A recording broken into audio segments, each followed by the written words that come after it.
a toast to the host of men we boast, the USA.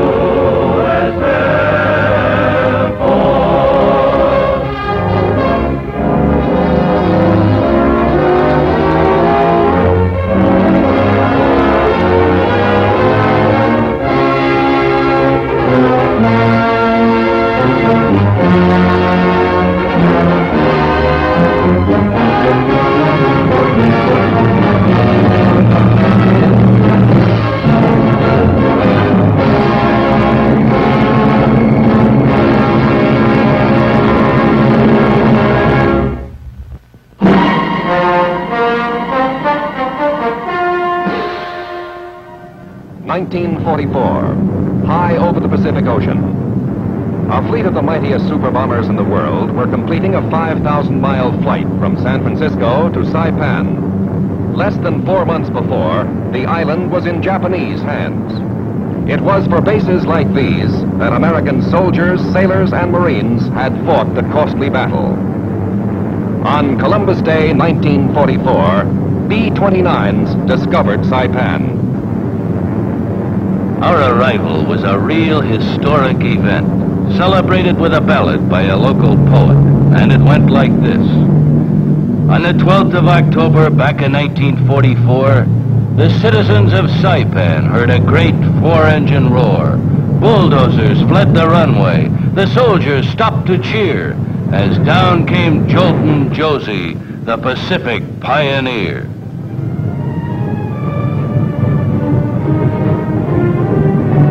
It was a great day for the aviation engineers and service groups who had hacked the airfield out of jungle.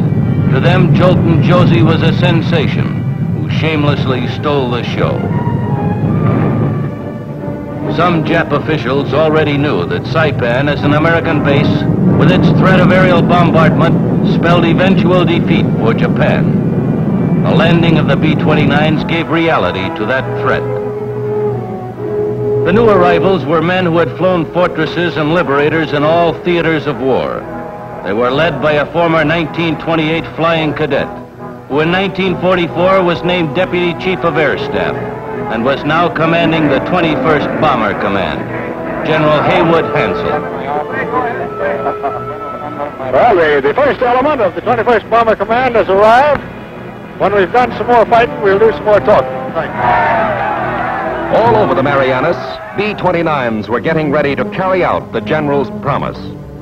Saipan, Tinian, and Guam had been seized by Admiral Nimitz forces for the primary purpose of serving as bases for the very long-range bombers now parked on circular hard stands. The 21st was building up its massive air power as it prepared for the ultimate crushing defeat of Japan. The long arm of the 73rd Bombardment Wing, led by General Rosie O'Donnell, began punching the enemy with appalling strength. Behind this strength was more than bombs and bullets. There was planning. In January, the 21st Bomber Command changed hands. Major General Curtis E. LeMay replaced Hansel. By sheer weight of attack, LeMay believed he could force a surrender of Japan. To that end, he ordered a furious pace of operations. Here was his weapon, the Superfort, with 2,200 horses warming up in each of its 4 engines.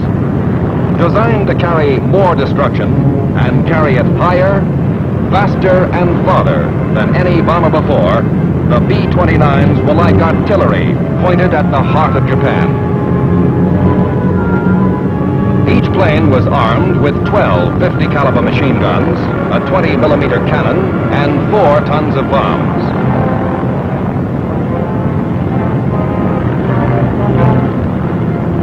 Fully armed, the 21st Bomber Command was taking off for Japan.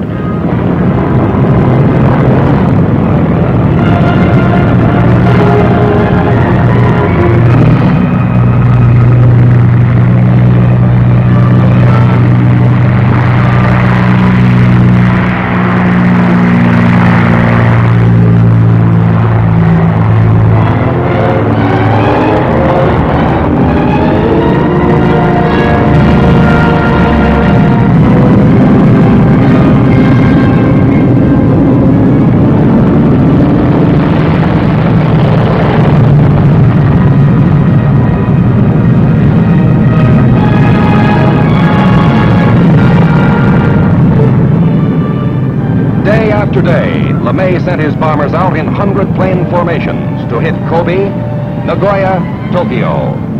In 2 months, he increased the attack missions to 200 planes, building to an 800-plane climax. Jap raids had tried to stop the B-29s. They might just as well have tried to stop an onrushing typhoon.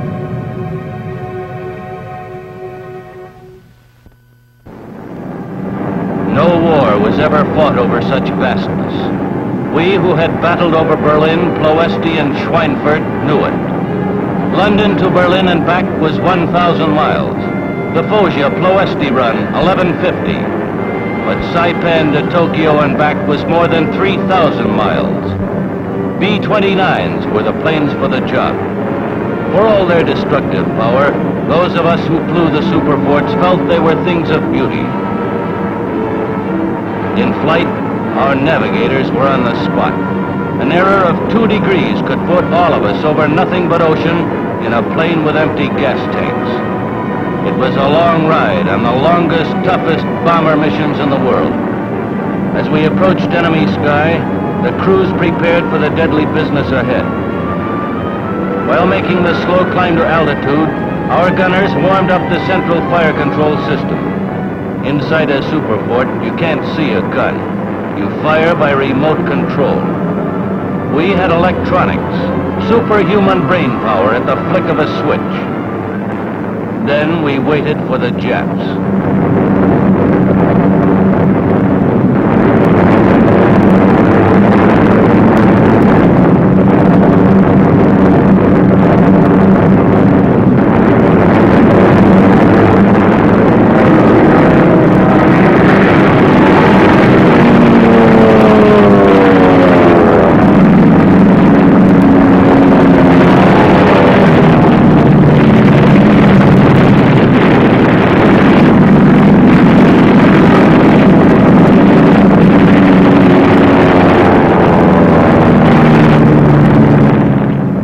Initial point, Mount Fuji, meant we were 60 miles from Tokyo.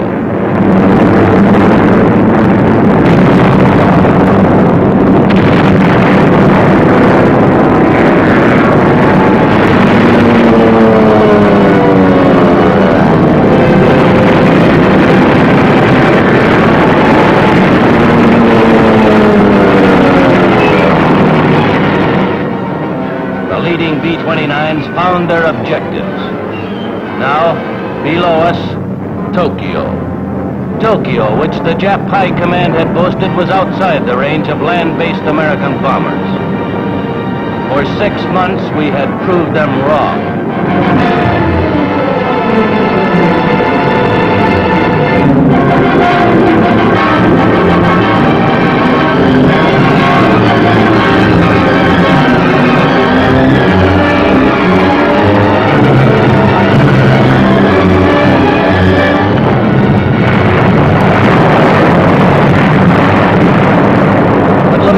Satisfied with the results of these high-level precision tactics. Suddenly in March, he switched to low-level, nighttime, maximum effort fire raids.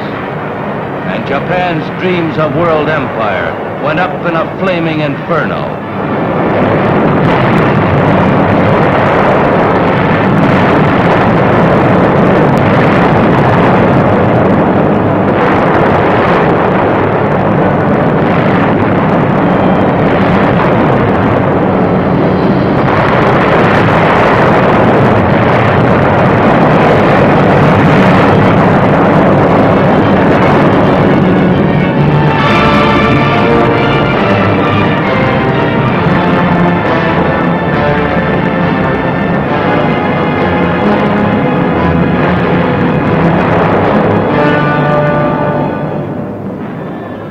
The B-29s burned out the industrial heart of Japan. One by one, 66 principal cities received their devastating bath of fire until Japan's military situation was hopeless. They could not have held out. They had lost control of the air. Their capacity to wage war was destroyed. The fire raids had even killed much of their fanatical resistance. B-29s were making Japan bleed internally.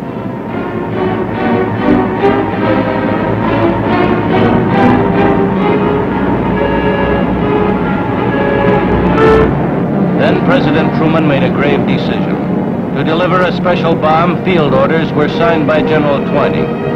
They instructed Colonel Paul Tibbets and his B-29 crew to drop what they called the gimmick. At 08:15 on August 6, over military target Hiroshima, Bombardier Major Farabee took over. He was about to drop the atom bomb.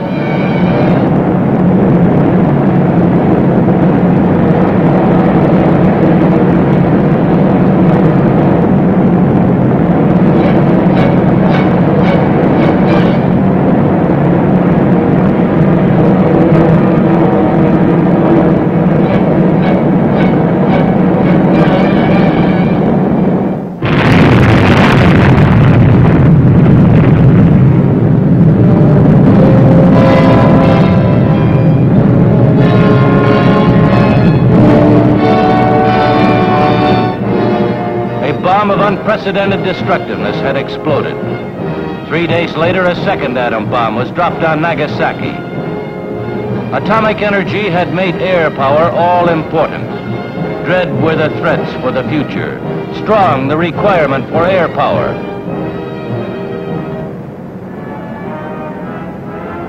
As suddenly as it started, the war came to an end and surrender ceremonies aboard the Missouri. Without being invaded, without losing a foot of homeland, Japan was surely and utterly defeated. Before the atom bomb, before the Soviet entry into the war, Japan was beaten through the forceful application of Allied land, sea, and air power. The Japanese surrender had come so quickly after mounting the B-29 offensive and the atom bomb climax that advocates of air power felt our most optimistic predictions were confirmed. Fully recognizing the contributions by Army and Navy, General Arnold felt that air power's share in the victory may fairly be called decisive. In addition to ushering in the atomic age, the war's end marked one of the revolutionary points in the history of warfare. Control of the air proved to be essential to the success of every major military operation. Coordinated planning and command of ground, sea, and air forces, backed up by the full effort of the home front, had enabled the Allies to secure this control of the air. Air power is the technical instrument of our country's defense. Air power can also be the instrument of peace. The United States Air Force has made it apparent to any potential aggressor that an attack on the United States would be immediately followed by a devastating air atomic counterblow. The atomic weapon thus makes air power the primary requisite of national survival.